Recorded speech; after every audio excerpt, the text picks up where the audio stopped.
The hammer drove the final nail home, sealing the attic entrance forever on October 15, 1855. For 78 years, not a single living soul would venture into that cursed space above the Grand Grimby estate on Maine's rugged coast. When Miguel and Carmen Rodriguez finally breached that barrier in 1933, what they uncovered would compel the state government to launch the most extensive criminal investigation Maine had ever seen. They would expose a religious sect so depraved that newspapers refused to print the complete details and reveal why an entire community chose silence over justice for nearly 8 decades. The contents of that sealed attic didn't merely shock a small coastal village. They horrified the entire nation and permanently altered how America viewed religious freedom. Before we proceed with the tale of Beacon's Hollow and the house containing unspeakable secrets, please subscribe to Liturgy of Fear and activate the notification bell so you never miss our darkest historical mysteries. Tell us in the comments which state you're listening from. We truly value hearing from our community of truth seekers. The Rodriguez family had no inkling they were about to become unwilling excavators of one of New England's most deliberately concealed scandals. Miguel Rodriguez had worked the Portland docks for 12 years, his calloused hands loading timber destined for Boston and New York. His wife Carmen, daughter of Mexican immigrants who'd settled in Texas before journeying north, possessed a fierce determination that had propelled them from a cramped tenement to the threshold of achieving their American dream. By spring 1933, as the Great Depression eased its grip just enough to make hope feel possible, they'd saved sufficient money to buy their first genuine home. The Grimby mansion stood on a windswept bluff overlooking Casco Bay, 3 miles north of the fishing village of Beacon's Hollow, Maine. Jeremiah Grimby, a lumber baron who'd amassed his wealth in the white pine trade, had built it in 1847. The house was an imposing 3-story federal-style structure with weathered clapboard siding and black shutters that seemed to absorb rather than reflect the weak Maine sunlight. Local real estate agent Harold Sinclair had been unusually eager to sell the property. Perhaps too eager, Miguel would later reflect. The asking price was suspiciously low for such a grand estate, even considering the economic hardships of the era. The house has sat empty since 1879, Sinclair had explained as they toured the dusty rooms filled with draped furniture. The Grimby family, well, they departed rather suddenly. Went west, I believe. California, perhaps. His voice carried a strange hesitancy, as though he were delivering lines he'd memorized but didn't fully believe himself. Carmen had fallen in love with the spacious kitchen, the formal dining room where she could finally host proper dinner parties, and especially the library lined with leather-bound volumes that spoke of education and refinement. Miguel appreciated the solid construction, the massive hearth that would keep them warm through Maine's brutal winters, and the workshop space in the basement where he could pursue his carpentry hobby. Neither paid much attention to the narrow staircase leading to the attic, blocked as it was by rough pine planks nailed firmly across the opening. Storm damage, Sinclair had muttered when Carmen inquired about the sealed entrance. Roof leaked something fierce back in the 70s. They sealed it to prevent further water damage.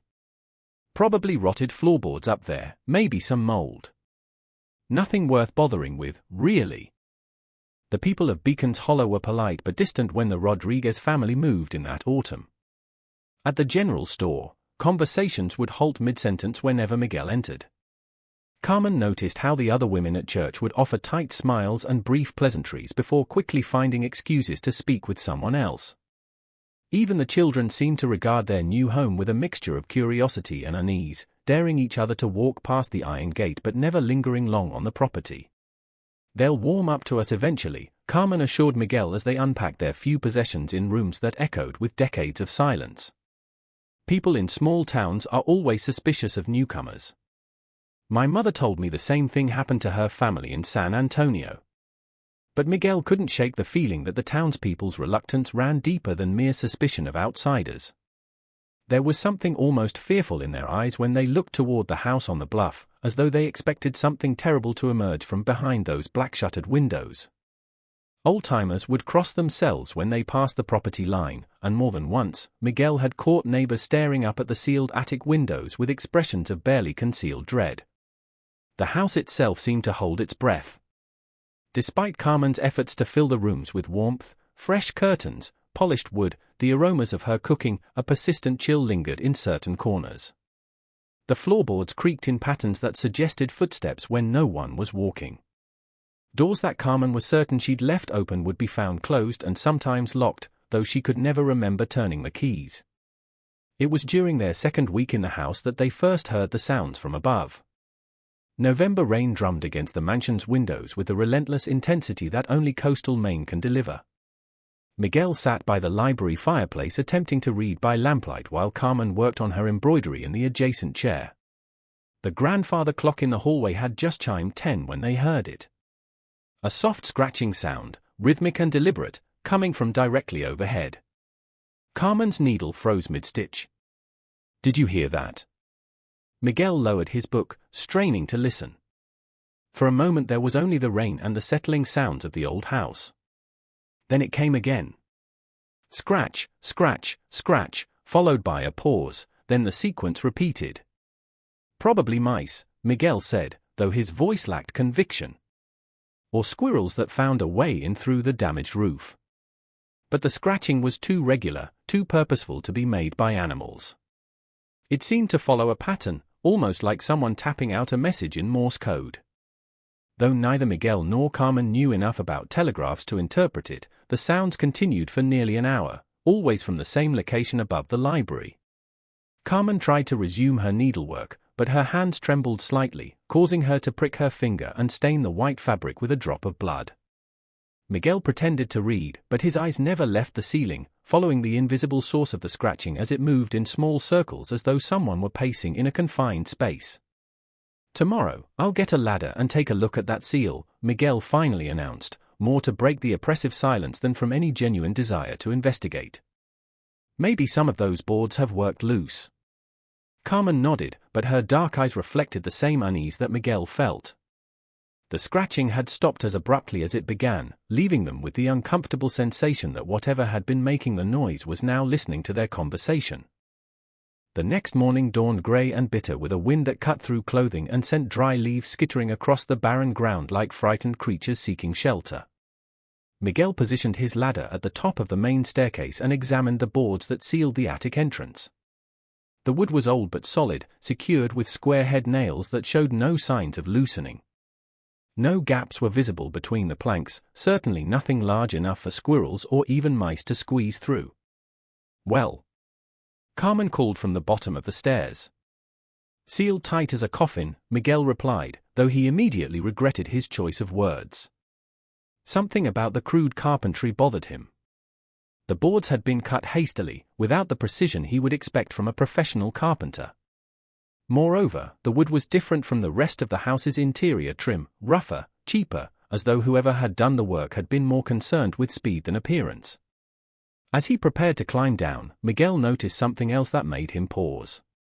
Along the edge of one board, barely visible unless viewed from just the right angle, were dark stains that looked disturbingly like dried blood. Not the rust-colored residue that might result from bleeding knuckles during construction, but deliberate droplets that had splattered and been absorbed into the wood grain. That evening, the scratching returned. This time it was accompanied by what sounded like muffled voices. Not words they could distinguish, but the cadence and rhythm of human speech. Carmen clutched Miguel's arm as they sat in the parlor, both staring at the ceiling as though they could see through the plaster and wooden beams to whatever was trapped in the darkness above. "We should call someone," Carmen whispered. "Who?" "The sheriff." Miguel shook his head. "And tell him what?" "That we think we hear ghosts in our attic." But even as he dismissed her suggestion, Miguel was already planning his next move. Tomorrow he would purchase a crowbar and pry those boards loose. Regardless of what Harold Sinclair had said about storm damage and rotted floorboards, whatever was up there, whether rats, squirrels, or something else entirely, he was going to find out. He had no idea that his decision would unleash secrets that had been festering in the darkness for nearly 8 decades, secrets that would transform their dream home into the center of a nightmare that would haunt them for the rest of their lives. The town records proved surprisingly difficult to access. When Miguel visited the Beacon's Hollow Municipal Building the following Monday, he found the clerk, a nervous man named Tobias Fletcher, reluctant to discuss the Grimby family or provide access to historical documents from the 1850s. "Now, Mr. Rodriguez," Fletcher said, adjusting his wire-rimmed spectacles with shaking fingers, "you have to understand that some of those old records are in pretty poor condition. Water damage, you know. Mice. Not really suitable for public viewing." But Miguel had dealt with reluctant bureaucrats before. A combination of persistence and a crisp $5 bill eventually convinced Fletcher to retrieve a dusty ledger from the basement archives.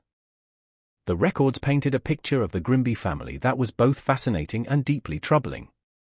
Jeremiah Grimby had arrived in Beacon's Hollow in 1845 with his wife Rebecca and their 7 children, Ezekiel, Patience, Charity, Hope, Faith, Temperance, and little Josiah. The family appeared prosperous from the beginning, purchasing prime land and constructing their mansion with remarkable speed. Jeremiah's lumber business thrived, and he quickly became one of the area's most influential citizens, serving on the town council and contributing generously to local causes. But there were disturbing gaps in the official records. Between 1852 and 1855, 3 of the Grimby children, Charity, Hope, and Temperance, simply vanished from all documentation. No death certificates, no burial records, no mention of them moving away or marrying. They existed in the 1850 census and then disappeared from history as completely as if they'd never been born. Families moved around a lot back then, Fletcher offered weakly when Miguel pointed out the inconsistency. Maybe they went to live with relatives. Disease took a lot of children in those days. But Miguel noticed that Fletcher's hands were trembling as he spoke, and the man kept glancing toward the door, as though he expected someone to burst in and catch them discussing forbidden topics. Further research revealed that Jeremiah Grimby had been involved with a religious movement called the Purification Brotherhood, a sect that had emerged from the Second Great Awakening but had developed increasingly extreme interpretations of Christian doctrine. The group believed that physical suffering in this world was necessary to achieve spiritual purity and that parents had a divine obligation to ensure their children's souls were cleansed through trials that would prepare them for eternal salvation.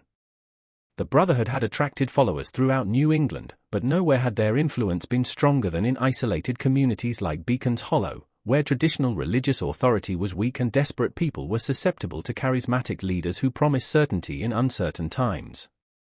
Jeremiah Grimby had become the sect's most prominent supporter in coastal Maine, hosting meetings in his mansion and contributing substantial sums to their cause. That evening, Miguel shared his discoveries with Carmen over dinner.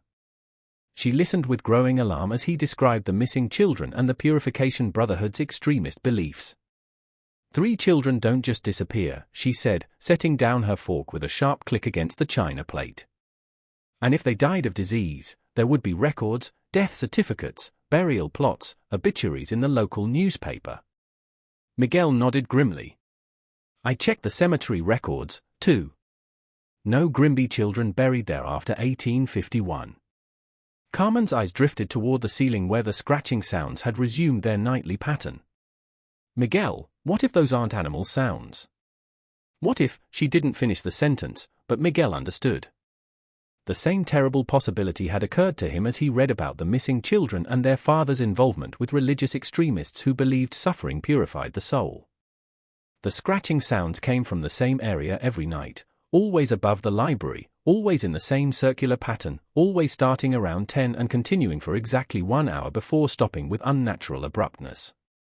That night, as they lay in bed listening to the familiar scratching overhead, Carmen whispered a question that would haunt Miguel's dreams: what if they never left the house?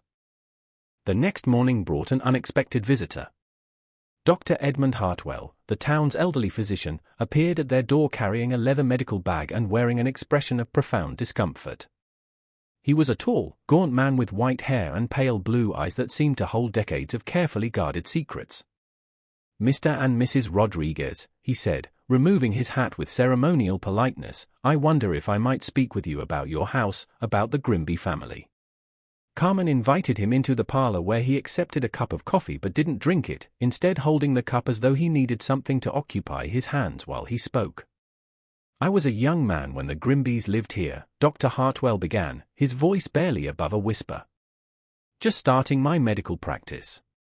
I was called to this house several times during those years, and what I witnessed. He paused, seemingly struggling with himself before continuing. There are things a man sees that he wishes he could forget. Things that stay with him for 70 years, eating at his conscience like cancer. Miguel leaned forward in his chair. What kind of things, doctor? The old man's hands trembled as he set down his untouched coffee.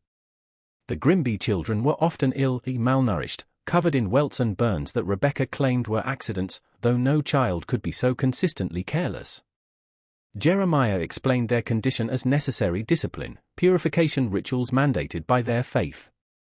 He quoted scripture to justify practices that would horrify even the most hardened criminal. Carmen felt a chill that had nothing to do with the November weather. What happened to the missing children, doctor?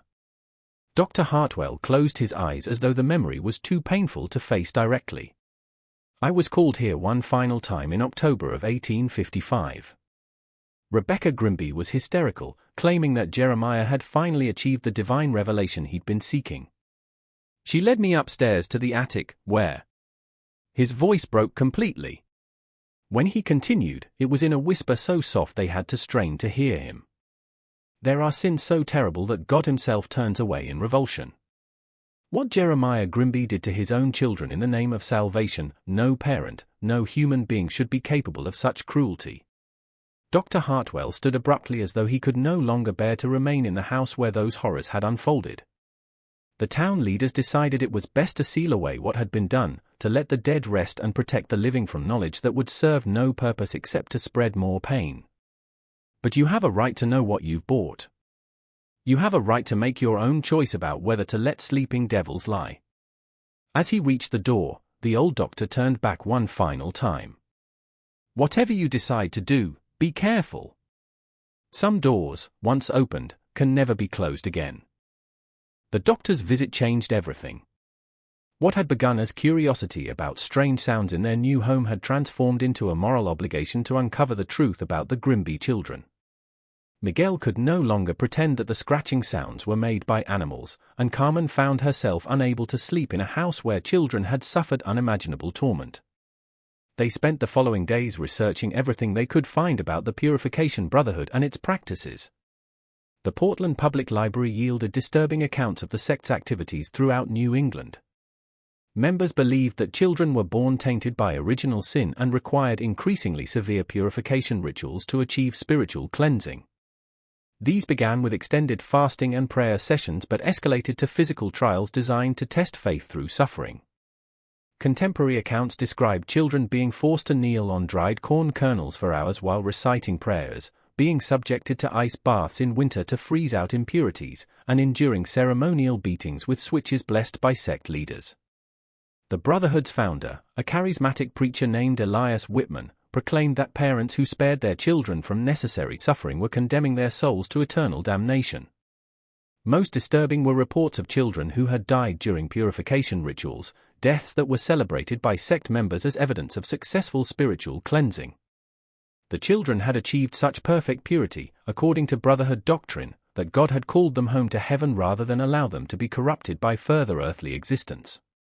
It's not possible, Carmen said as she read these accounts by lamplight in the library.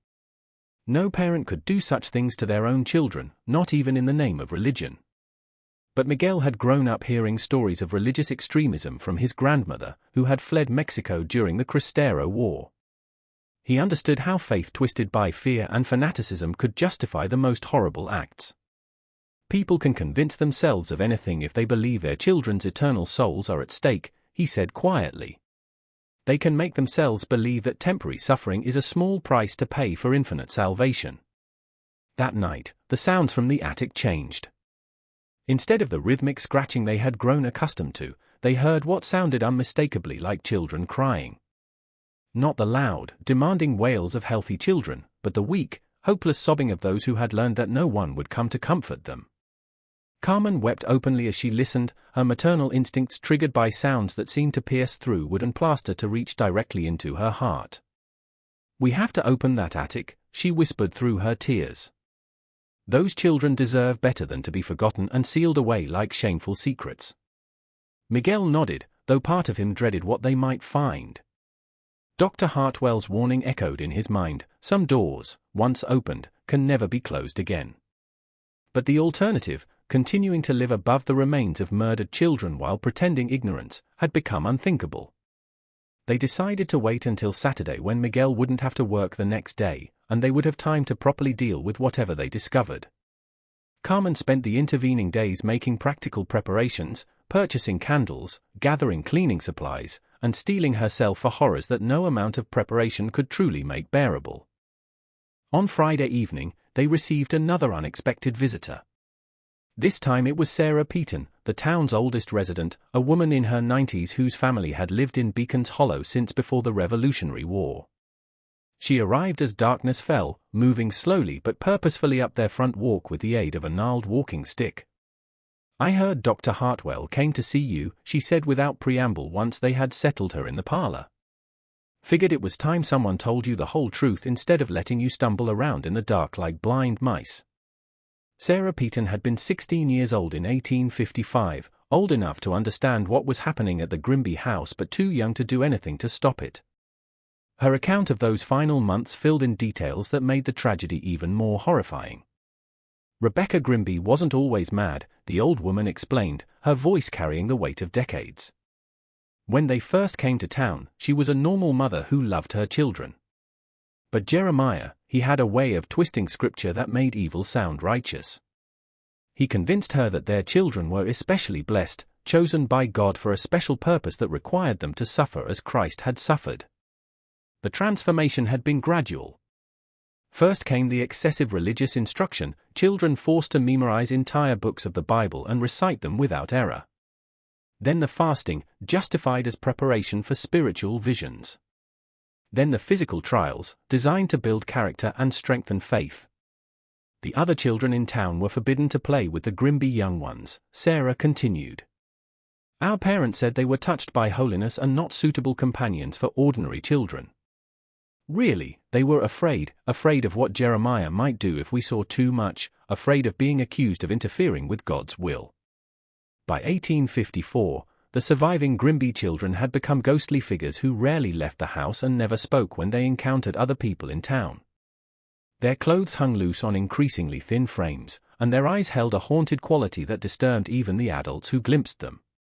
"The last time I saw little Temperance," Sarah whispered, tears flowing down her weathered cheeks, "she couldn't have weighed more than 40 pounds, and she was 12 years old. She looked at me with those hollow eyes and mouthed the word help. But there was nothing a 16-year-old girl could do against a man like Jeremiah Grimby."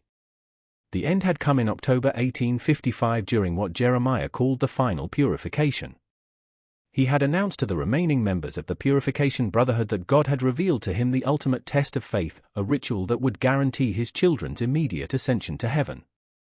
The ceremony was to take place in the mansion's attic, which Jeremiah had converted into a sacred space for the most important religious observances.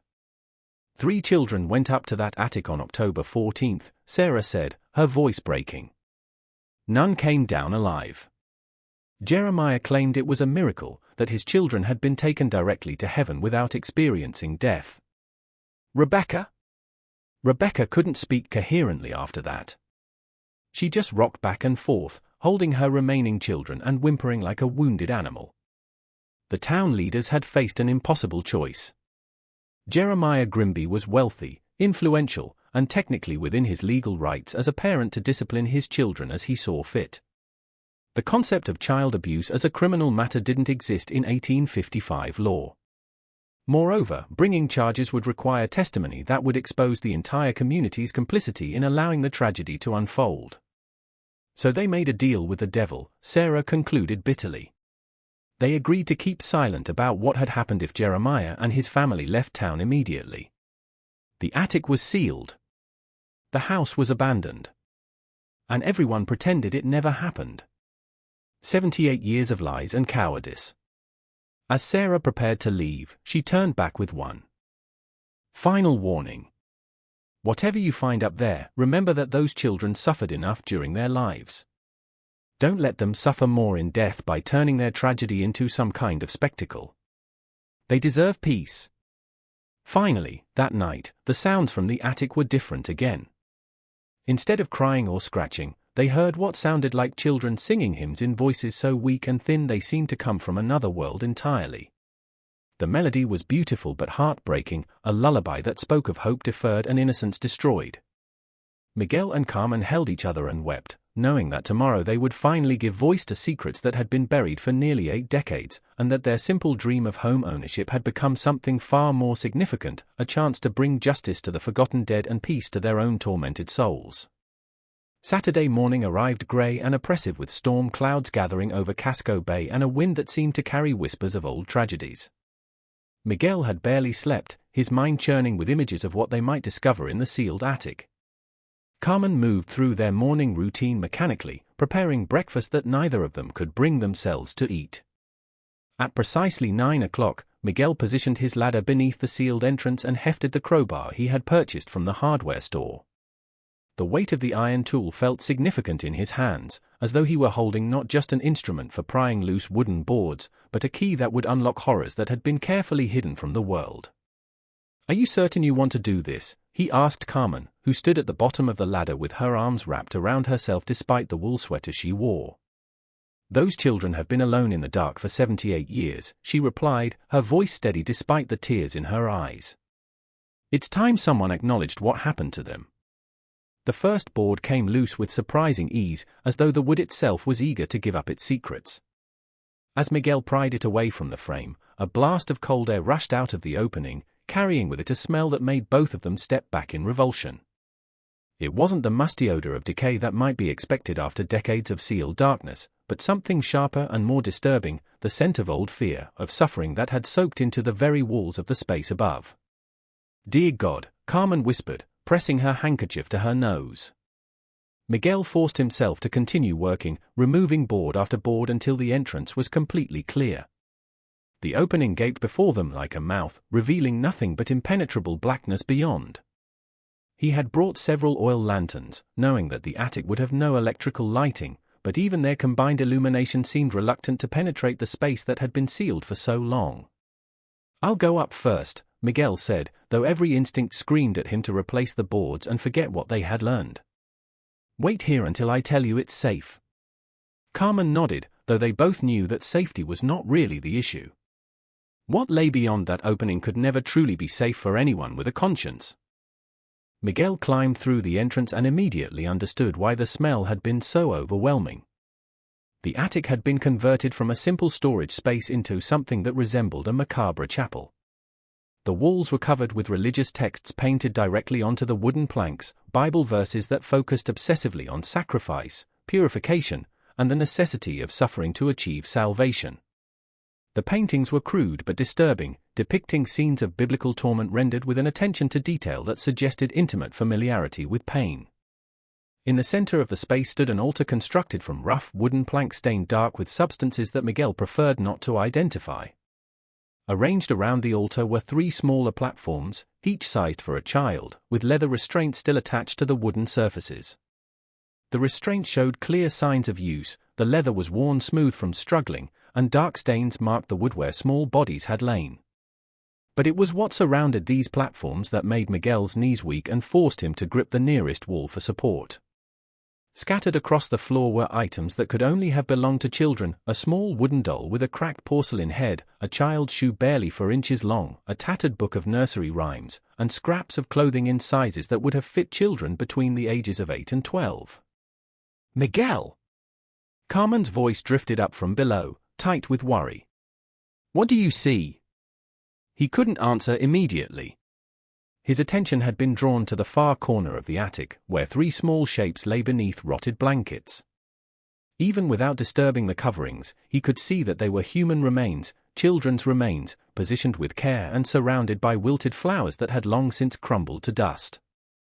"Carmen," he finally managed to call down, his voice thick with horror, "you need to send for the sheriff and Dr. Hartwell, and maybe the state police. This is going to require more than we can handle alone." But even as he spoke, Miguel knew that involving the authorities would change everything.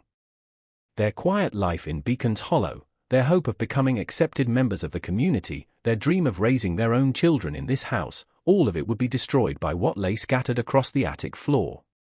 As he waited for Carmen to make the necessary telephone calls, Miguel forced himself to examine the space more thoroughly, though every detail he discovered made the tragedy more horrific. Along one wall, scratched directly into the wooden planks, were messages that appeared to have been carved by small fingers. The words were nearly illegible, formed by someone with limited literacy, but their meaning was unmistakable. Prayers, help us. Papa hurts us. God doesn't answer. We want to go home. The last message, carved deeper than the others and clearly made by a different hand, read simply, "Forgive us, Papa. We tried to be good." Miguel had to step back from the wall, overwhelmed by the realization that these children had continued to love their father even as he tortured them to death in the name of God. The ultimate tragedy wasn't just that they had died, but that they had died believing they deserved their suffering, that their pain was somehow necessary for their salvation. When Sheriff Thomas Brennan arrived an hour later, accompanied by Dr. Hartwell and 2 state police investigators, Miguel was still sitting in the attic, surrounded by evidence of a crime so monstrous that it challenged fundamental assumptions about human nature.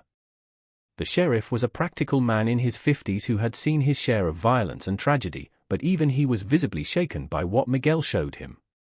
"How long did you say this has been sealed?" Sheriff Brennan asked, his voice barely steady. 78 years, Miguel replied, "since October 1855. And the whole town knew." "The whole town chose not to know," Dr. Hartwell corrected grimly. "There's a difference, though not much of one when it comes to moral responsibility." The state investigators were more clinical in their approach, photographing the scene and cataloguing evidence with professional detachment that Miguel envied. But he noticed that even they spoke in hushed voices and avoided looking directly at the children's remains for longer than necessary. As the afternoon wore on, more people arrived. The coroner came to examine the bodies, confirming what everyone already knew but needed to have documented officially. A representative from the state attorney general's office appeared to discuss the legal implications of discovering evidence of crimes committed before living memory. Even a reporter from the Portland newspaper showed up, drawn by police radio chatter about a major criminal investigation in the quiet coastal town. Just when we thought we'd seen it all, the horror in Beacon's Hollow intensifies. If this story is giving you chills, share this video with a friend who loves dark mysteries. Hit that like button to support our content, and don't forget to subscribe to never miss stories like this. Let's discover together what happens next. By evening, the Grimby mansion had become the center of a media storm that would eventually reach newspapers across the country. But for Miguel and Carmen Rodriguez, the attention was secondary to a more immediate concern. They were now living in a house where 3 children had been murdered, and they had to decide whether they could continue to call it home. The discovery that would change everything came on the 3rd day of the investigation when state archaeologist Dr. Patricia Henley made a finding that shocked even the hardened investigators who had been documenting the attic crime scene. While carefully excavating around the children's remains, she uncovered a metal box that had been hidden beneath the floorboards, a container that held documents which revealed the full scope of the Grimby family's descent into madness. The box contained Rebecca Grimby's personal diary, written in a careful feminine hand that gradually deteriorated over the months leading up to the final tragedy. The early entries painted a picture of a devoted mother struggling to understand her husband's increasingly extreme religious convictions. March 15, 1853. Jeremiah says the children must fast for 3 days to prepare their souls for the coming purification. Little Temperance cries from hunger, but he insists this is necessary. "I gave her bread in secret, though I fear God will punish me for interfering with his plan." April 2, 1853. Charity fainted during morning prayers. Jeremiah says this proves her spirit is weak and requires stronger measures. He has built something in the attic, an altar where the children can be properly cleansed. "I do not understand, but Scripture teaches that wives must submit to their husband's wisdom." As the entries continued, they documented Rebecca's gradual transformation from concerned mother to willing accomplice in her children's torment. Jeremiah had convinced her that their children were specially chosen by God for a holy purpose, that their suffering was not cruelty but divine blessing that would guarantee their eternal salvation. June 10, 1854. Hope asked me why God wants her to hurt so much. I told her what Jeremiah explained, that Jesus suffered for our sins, so we must suffer to be worthy of his sacrifice. She nodded and didn't cry when Jeremiah applied the purification marks to her arms. She is becoming so holy, so pure. I am proud of her strength. The most disturbing entries came from the weeks immediately before the final tragedy, when Rebecca had become completely convinced that her husband's actions were divinely inspired. October 1, 1855. Jeremiah has received the ultimate revelation. God has shown him the perfect purification ritual that will take our remaining children directly to heaven without the corruption of natural death. They will not suffer as others do in dying, but will be transformed instantly from earthly flesh to heavenly spirit. What a blessing to have been chosen for such a miracle. October 10, 1855. The children are frightened, but I have explained that their fear is only earthly weakness that will be burned away in the final purification. Charity asked if it will hurt, and I told her that all pain is temporary but heaven is eternal. Jeremiah says the ceremony must take place on the 14th, when the moon is dark and God's attention is focused on our sacrifice. But it was the final entry, written in a shaking hand and blotted with what appeared to be tears, that revealed the moment when Rebecca's delusion finally cracked.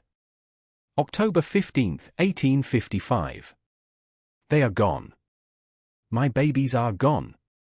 Jeremiah says they are in heaven, that God took them directly without letting them experience death. But their bodies, their poor little bodies. I can hear them crying in the darkness, calling for their mama. But when I go to them, they do not answer. Jeremiah says I must not disturb their ascension, that they are becoming angels. But they look so cold and still. What have we done? What have I allowed to happen? The other children hide from us now. Ezekiel will not speak, and Patience rocks herself in the corner like a broken doll. I see the horror in their eyes when they look at their father, when they look at me. We have become monsters in the name of God. Jeremiah is packing our belongings. He says we must leave quickly before the earthly authorities interfere with God's plan. The town leaders came today, Deacon Williams and Magistrate Foster. They spoke with Jeremiah privately, and I heard raised voices through the door. When they left, Jeremiah's face was terrible to behold. He says we will go west to California, where we can start anew. I wanted to take my babies with us, but Jeremiah forbids it. He says their bodies are merely empty vessels now that their souls have already departed for heaven. He has sealed the attic where they lie and hammered boards across the entrance. Let the dead bury the dead, he quoted. But these are not dead strangers.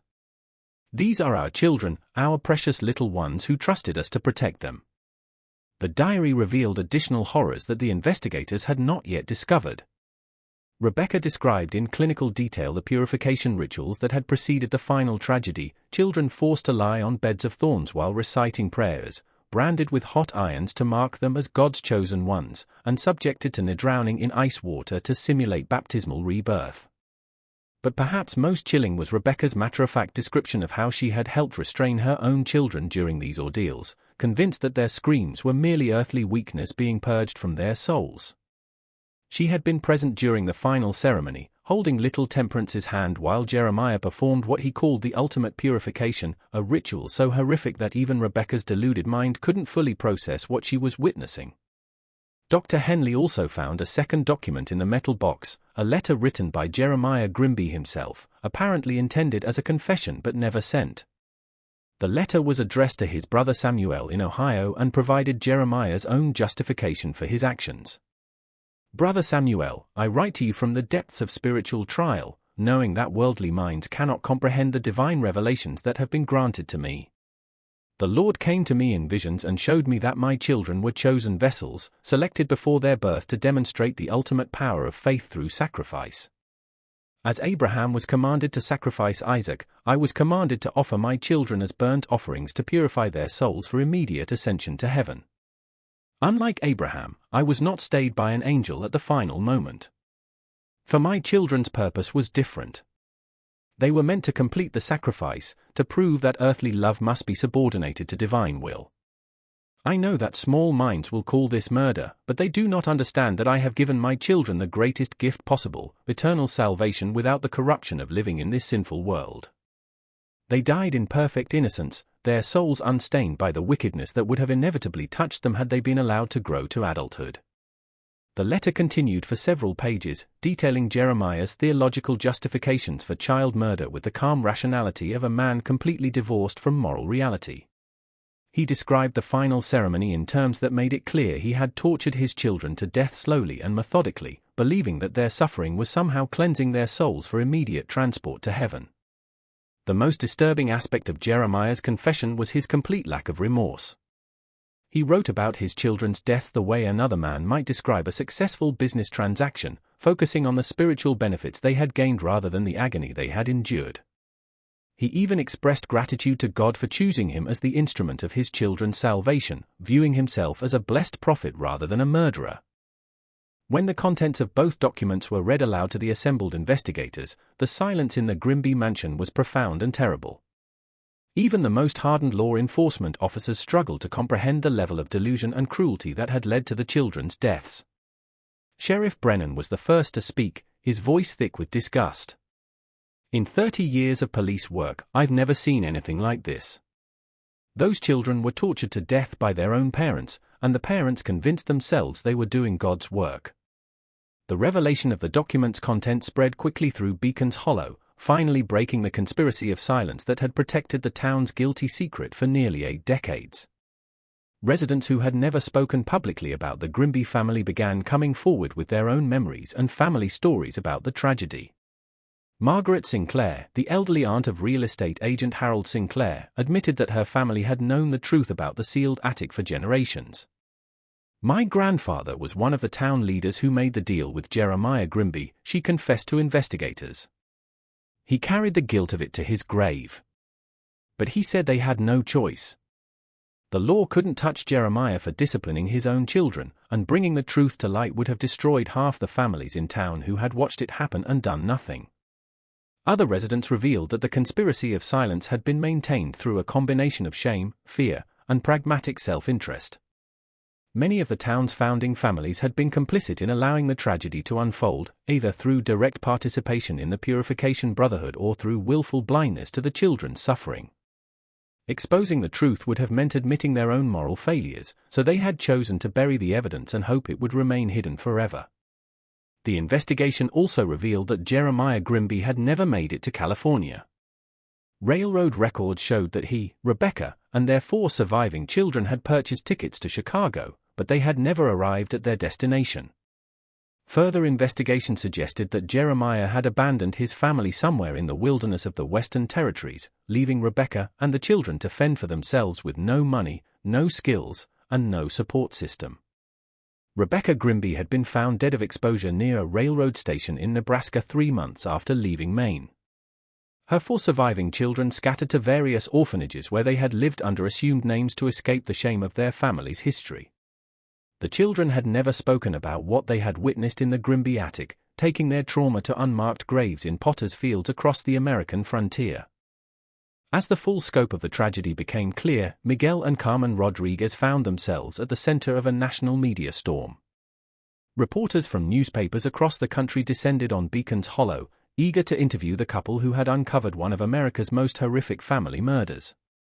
The story of the sealed attic and the children who had died there captured the public imagination, sparking debates about religious extremism, parental rights, and community responsibility that would continue for decades. But for Miguel and Carmen, the media attention was secondary to a more personal struggle. They had purchased their dream home only to discover that it had been the site of unimaginable cruelty. Every room in the house now carried the weight of tragedy, and they found it impossible to forget that 3 children had suffered and died directly above their heads. The question that haunted them both was simple but impossible to answer: how could they continue to live in a place where such horrors had occurred? Yet how could they abandon the house when doing so would mean abandoning the memory of the children who had died there, children whose story might never have been told if the Rodriguez family hadn't had the courage to break through that sealed attic entrance? The decision came to them during a sleepless night in early December as snow began to fall over the Grimby mansion, and the sounds from the attic, which had continued even after the children's remains were removed for proper burial, finally fell silent for the first time since they had moved into the house. Miguel and Carmen sat in the library, the same room where they had first heard the scratching sounds that had led them to uncover the truth about the Grimby family.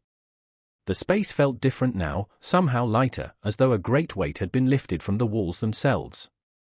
"They're at peace now," Carmen said softly, her hand resting on a leather-bound photo album they had created to preserve the memory of Charity, Hope, and Temperance Grimby. The album contained copies of the few photographs that had survived from the 1850s, along with articles about the investigation and letters from people across the country who had been moved by the children's story. Miguel nodded, though he wasn't entirely certain what peace meant for children who had died in such circumstances. What he did know was that their story had finally been told, their suffering acknowledged, and their memory honored in a way that had been denied them for nearly 8 decades. The formal investigation had concluded with the classification of the case as a historical homicide, crimes too old to prosecute but important enough to document officially. The children's remains had been given proper burials in the Beacons Hollow Cemetery with headstones purchased through donations from people who had read about their story in newspapers across the country. The graves were marked simply, Charity Grimby, age 11, beloved child of God, and similar inscriptions for hope and temperance. The town of Beacons Hollow had been forced to confront its own complicity in the tragedy, leading to a painful but necessary reckoning with the community's history. A memorial was erected in the town square acknowledging not just the children who had died but also the community's failure to protect them. The memorial inscription read, "In memory of Charity, Hope, and Temperance Grimby, and in acknowledgement of our obligation to protect the innocent and speak for those who cannot speak for themselves." For Miguel and Carmen Rodriguez, the decision about their future in the house had ultimately been made by the house itself. In the weeks following the discovery, as investigators and reporters came and went, they had begun to notice changes in the atmosphere of their home. The oppressive chill that had lingered in certain rooms dissipated. Doors no longer closed themselves mysteriously, and the sense of watchful presence that had made them feel like intruders in their own house gradually faded away. More importantly, they had begun to see their role not as homeowners who had stumbled onto a terrible secret, but as guardians of a memory that needed to be preserved. The Grimby mansion would never be just a house again.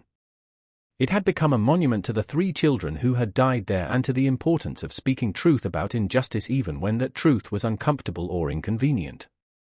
Miguel converted part of the basement into a workshop where he crafted wooden toys that he donated to local orphanages, his way of honoring children who had been denied the simple pleasures of childhood. Carmen established a small library in what had once been Jeremiah Grimby's study, collecting books about child welfare, religious extremism, and community responsibility, resources that she made available to researchers, social workers, and anyone else interested in understanding how such tragedies could be prevented. They also opened their home to visitors who wanted to learn about the Grimby case and its broader implications. School groups, college students, and researchers came to hear first-hand accounts of the investigation and to understand how a community's silence had enabled horrific crimes to go unpunished for decades. Miguel and Carmen never charged for these visits, viewing education as their obligation to the children whose story they had helped bring to light. The media attention eventually faded as it always does, but the impact of the Grimby case continued to resonate in unexpected ways. The story inspired changes in child protection laws in several states, contributed to academic research on religious extremism in American history, and became a case study used in social work programs to illustrate the importance of community intervention in cases of suspected child abuse. On the first anniversary of their discovery, Miguel and Carmen held a memorial service in their home for the Grimby children. The service was attended by Dr. Hartwell, Sarah Peaton, and dozens of other community members who had been touched by the children's story. As they stood in the room directly below the attic where the children had died, Carmen read aloud the names of Charity, Hope, and Temperance Grimby, ensuring that they would be remembered not as victims of a sensational crime but as individual children whose lives had mattered. The service concluded with the planting of 3 small oak trees in the front yard of the mansion, trees that would grow and flourish long after everyone who remembered the tragedy had passed away. Miguel and Carmen had chosen oak trees specifically because of their longevity and strength, qualities they hoped would symbolize the enduring importance of protecting children and speaking truth about injustice. Years later, when Miguel and Carmen were old and their own children had grown and moved away, they would still receive letters from people who had been moved by the Grimby story. Some were from parents who credited the case with helping them recognize signs of abuse in their own communities. Others came from survivors of childhood trauma who found comfort in knowing that the suffering of the Grimby children had not been forgotten or ignored. But perhaps the most meaningful correspondence came from a genealogist who had tracked down descendants of Ezekiel Grimby, one of the surviving children who had been scattered to orphanages after Rebecca's death. The genealogist had located Ezekiel's great-granddaughter, a woman named Mary Thompson, who lived in Oregon and had grown up knowing only that her family had originated in Maine, but never understanding why her great-grandfather had refused to speak about his childhood. When Mary Thompson learned the truth about her family's history, she made the journey to Beacon's Hollow to visit the memorial and pay her respects to the great-aunt she had never known existed. She spent an afternoon with Miguel and Carmen, sharing what little she knew about Ezekiel's later life and expressing gratitude that someone had finally given voice to her family's buried tragedy. "My great-grandfather never spoke about his childhood," Mary explained as they sat beneath the oak trees that had grown tall and strong in the years since the memorial service. "But he had nightmares his entire life, and he could never bear to hear children crying. Now I understand why." He carried the weight of what he had witnessed, the guilt of being one of the survivors, for 80 years without ever being able to share that burden with anyone. As the sun set over Casco Bay on that autumn evening, Miguel and Carmen Rodriguez reflected on the strange path that had brought them from Mexican immigrants seeking the American dream to guardians of one of America's darkest family secrets. They had never intended to become crusaders for justice or advocates for forgotten victims, but sometimes history chooses its own chroniclers. The Grimby mansion still stands today, though Miguel and Carmen have long since passed away. Their children donated the house to the state of Maine, which operates it as a historical site and educational center focused on child welfare and community responsibility. Visitors can tour the restored rooms, learn about the investigation that brought the truth to light, and see the attic where 3 children died in the name of misguided faith. The memorial in the town square has been expanded over the years to include the names of other children who died from abuse or neglect in the region, a reminder that the Grimby case was not an isolated incident but part of a larger pattern of violence against the vulnerable that continues to this day. The inscription now includes a quote from Miguel Rodriguez spoken during one of his last public interviews about the case: "The dead cannot speak for themselves, so we must speak for them. And we must listen when the living cry out for help, so that future generations will not have to uncover more sealed attics filled with the bones of forgotten children." This mystery shows us that evil often hides behind the mask of righteousness, and that communities have a moral obligation to protect their most vulnerable members, even when doing so is difficult or uncomfortable. The silence that protected Jeremiah Grimby and enabled the deaths of his children was not broken by authorities or religious leaders or other adults with power, but by a young immigrant couple who refused to accept that some secrets are better left buried. What do you think of this story? Do you believe everything was revealed, or are there still secrets hidden in the shadows of small communities across America? Leave your comment below and share your thoughts about how we can better protect children today. If you enjoyed this tale and want more horror stories that shed light on real historical tragedies, subscribe, hit the notification bell, and share with someone who loves mysteries that matter. See you in the next video, where we'll explore another dark chapter from America's hidden past.